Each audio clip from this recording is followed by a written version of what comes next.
Hello folks, welcome to the channel. If your Windows search bar is not working, then watch this video for the solutions.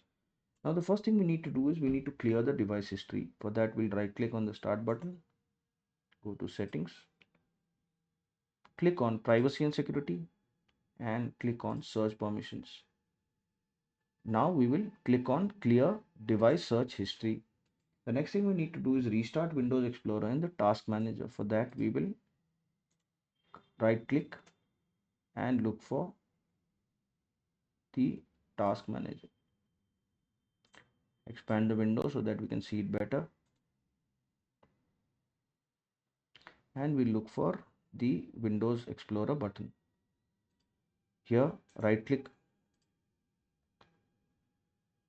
well it's gone down folks, so we'll look for it and we will right click and click on restart. The next thing we need to do is to run an SFC scan. So we'll go to command prompt in the search bar, right click on it and click on run as administrator. Yes, and we will enter the command sfc space slash scannow and press enter. Now if all these options don't work folks, then the only option left is to reset your PC. So for that we'll need to right click on the start button, go to settings and then click on system, click on recovery and click on reset PC. Now we will click on remove everything.